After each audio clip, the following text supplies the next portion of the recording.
did it really need that extra Scorpion Death Drop? I mean, I thought he damn near killed him with the first one. Well, not the first one. I see that a lot in wrestling now. I don't know if that's a Triple H influence, because I remember talking about it a few years ago when Cena and Batista had their match, where Cena kicked out of that missile drop kick counter into the Batista bomb, which I thought was awesome. I was like, that God should damn, have been that the finish, right? Right, and then Batista just finished him off with the Batista bomb, and that was it. I was like, yeah, that's kind of lame. But, yeah, I agree. I see that a lot in wrestling. I don't know why they do that. I don't know. I would have just had him drag him to the middle and pin him. Hey, he damn near looked that move. I mean, Taz called it, too. Taz screamed, holy crap, I think he snapped his neck. You know, it looked that good. It really did look good. And just for the Chris Berman fans out there, he could go all the way. There you go. So I had to do it. Okay. And my voice is cracking, and I do feel like Chris Berman right now, who, by the way, him and Al Michaels are not allowed to retire. Well, I don't know what I'd do without Al Michaels. He's awesome. Well, get used to it, because there won't be an NFL season next year. Yeah, there will. There will be. They'll work it out better. I don't know what I'm going to do without football. Like, I hate going through, like, the spring and the summer without it. It's like, I don't know what the fuck I'm going to do. There's none in the fall and the winter. I mean, they're still the teams are still signing guys to contract extensions as if there's going to be a season. You know, I think that, you know, but then again, I'm still hopeful for another season of 2.5 Men. So there you go. Oh, there's going to be. I don't think it's going to last, to be perfectly honest. It's not going to work without Charlie Sheen. There's talk it's going to be, what's his name? The guy from Full House. John Stamos? Oh, Jesse? John Stamos. There's talk it's going to be him. If there's one guy that could probably do it and do a passable job, it's probably him, because I think that he's so similar in his delivery that it will be similar. But but I do think that the show will definitely suffer without Charlie Sheen. Oh, especially now with all the hype he's got surrounding them. That now the show without him just isn't going to work. Like, if they brought him back, which I understand why they couldn't, because he's so, you know, fucked he's up. a Batman, but he's winning. Yeah. Winning, hello, losers. I was on the radio. The uninvolved mind can't process that. 93.3 KDKB in Arizona. I was on the radio the other day because there was a story on Steven Adler, the original drummer for Guns N' Roses, and he's re-entered rehab, and they reported he was dead. So I called up to say, hey, you know, he's not dead. He's just re-entering rehab. And I said, yeah. And they said, well, how is he not dead? He's been doing drugs and drinking for 25 years and was too fucked up for Guns N' Roses. They didn't say that, but that's, you know, paraphrasing. And I said, well, he's like Charlie Sheen. He's made of a different consistency. He's winning. And they laughed their ass off, and that was the end of my conversation. But I thought it was cool that I was on the radio there on that station. Just thought I'd throw that in there. James, if winning. anything, you sound like Berman, you sound like Charlie Sheen. Why is that? It sounds like his voice has been ripped out, too. Hey, well, I'll take that as a compliment. That's one of the few shows I do look forward to every week. So hopefully they do bring it back, and hopefully Charlie will sort his crap out, and all will be good in 2.5 Man land. All right, we shall see. All right. I'll see you guys next week. I'll let you guys finish up, okay? All right, bye-bye, teams. Bye-bye, guys. All right, so Patrick, one thing I wanted to talk about this week was how little I am buying Alberto Del Rio as a main eventer right now. And I mean, it's not all his fault, because the writers are the ones that said, okay, guy that debuted late last year, you're going to WrestleMania. But you know, I've talked about it a couple of times. When he won the Rumble, I said, okay, on paper, he has got to be the weakest Rumble winner of all time, especially since the Rumble rule went into effect in '93. He's got to be the weakest. Maybe, you know, some people have argued Hacksaw and Studs. First of all, they were bigger guys, and second of all, that was before Rumble win gave you a main event spot at WrestleMania, so those almost don't count. So let's say Vince McMahon, but it's like, well, yeah, Vince McMahon had the hottest character, you know, heel character in the company, though, so, okay, so at least I could understand the thought process, but Del Rio just had nothing, and I was like, all right, then I'm not going to criticize. Let's see how they build him up for WrestleMania. They've done almost nothing. He's come out, and his feud is essentially with Christian. And on one hand, I'm excited to see Christian back, but on the other hand, I call this the bitch hand, he's not going to challenge Christian for the world title. If you wanted to do with Christian, bring Christian back and have that be his match at WrestleMania. Don't give him a Royal Rumble victory. Yeah, and I'll tell you this.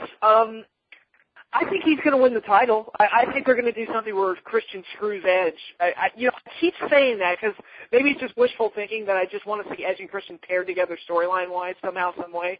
But I do think he's going to win the title, and I think you're going to see yet another weak first-time championship winner. And they've been creating a lot of those lately.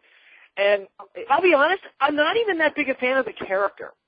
Like, again, it's not the talent. It's because in the ring he's solid. He seems pretty good. But the character just doesn't do it for me. It's JBL ripoff.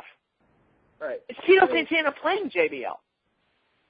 Right. I mean, it goes to something we talk about all the time, how the WWE has such an ass-backwards way of giving us stuff that we want. We say we want wrestlers to be in the main event, and then they hotshot a guy who really needs work to the main event level. I mean, Sheamus for the most part has turned out pretty good. But Jack Swagger clearly wasn't ready, and I highly doubt he'll ever get up there again because I think now the company just views him as, yeah, he failed. And I think the same thing's going to happen to Del Rio. They're going to give him this shot. They're going to give him this run. It's not going to work, and then you're going to have certain people come up and say, oh, we gave this young kid a shot. Clearly he's never going to be it. I mean, he could not carry the world title when we gave him the ball. Right, and the problem falls in creative. And you look at the build-up for WrestleMania, and I've had this discussion with people. Isn't it funny that the biggest hypes, what's generating the most interest for this WrestleMania are The Rock, Stone Cold Steve Austin, he's going to be at the show. They're bringing Trish Stratus back. The big main event, they're saying that this match is going to be the main event, but we'll see. Triple H versus The Undertaker, that's their biggest match right now. They're treating that like that's their big marquee match. It's all guys from the Attitude Era, and that's pretty much all they have. They had to completely resort to the past generation to make this WrestleMania mean something, and it reflects badly on the stars of today, but it's not their fault. I mean, you can't blame them for the shitty writing that they've had to put up with. Exactly. I mean, there are two things that are killing any chance of the younger generation in wrestling. And I don't just mean WWE. I'm going to have to lump TNA in this, even though I do think they're a little better at it. But in wrestling is you have bad writers that aren't able to come up with decent storylines or aren't patient enough to kill the guy over the course of a couple of years. I mean, if anything, the guys that should be getting their run at WrestleMania this year are guys like John Morrison and Dolph Ziggler who have been around a while. And the other thing that's killing them is I think you do have the older generation that, A, isn't stepping aside, or when they do step aside, they're patting the guy on the back, put the knife in their back as soon as they get a chance. Or they'll go and make their own storyline, because let's face it, I know Triple H and Undertaker is going to be the main event because it's Triple H and Undertaker. They're two of Vince's chosen children. Vince is going to let them do whatever the hell they want. But it's like, yeah, I mean, they really have not created any real successful stars since the Attitude Era, and it shows based on what they're doing. The biggest thing they've created is Cena, and we've gone on over and over and over again about how Cena isn't really as good as Vince wants us to think he is. Right, well, I'll say this. If John Cena were going to be the guy, and despite what people will tell you, he's not the guy, and he's not the guy who's going to truly break into the upper stratosphere and be someone that is a household name like Stone Cold was, like Hulk Hogan was, like The Rock was and continues to be. John Cena's not going to be that guy. And I will use this as a perfect example. I was watching a NASCAR race with one of my cousins. They showed John Cena on screen because he is friends with Carl Edwards. my cousin turns to me and says, so is that guy like Carl Edwards' brother? It very blatantly at the bottom said John Cena, WWE champion. Because and my cousin is not a wrestling fan, but he certainly knows who Cold Steve Austin was. He knows who The Rock is. Cena does not have that recognizability with the outside fan base. I don't want to hear people say, yes, but he's so over with children. Do you hear the screams? Kids are easy to fool. Trust me, they believe a man can fly around the world in one night and deliver presents.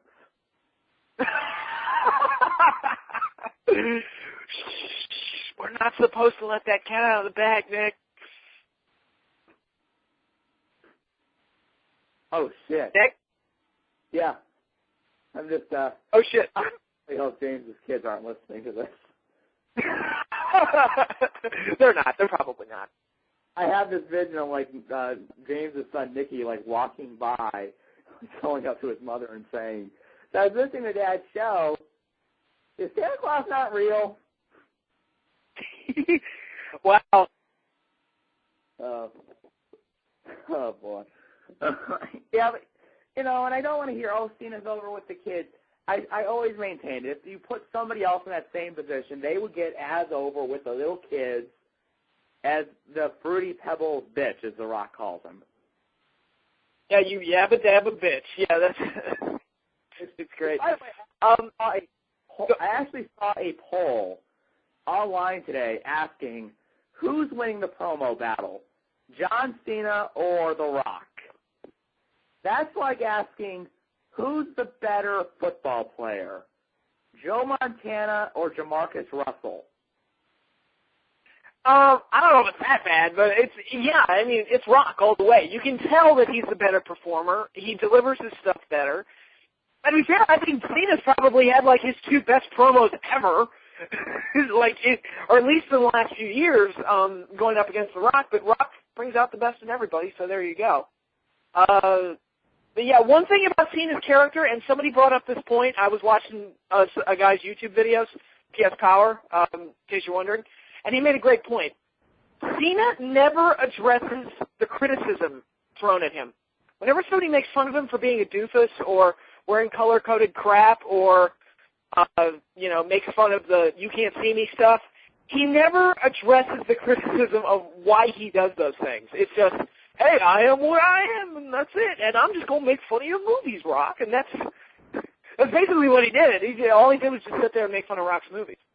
Which, by the way, okay, when the man had starred in The Marine and Legendary, a film that did so poorly on the box office they couldn't even chart it, he has no room to talk about anybody's movies.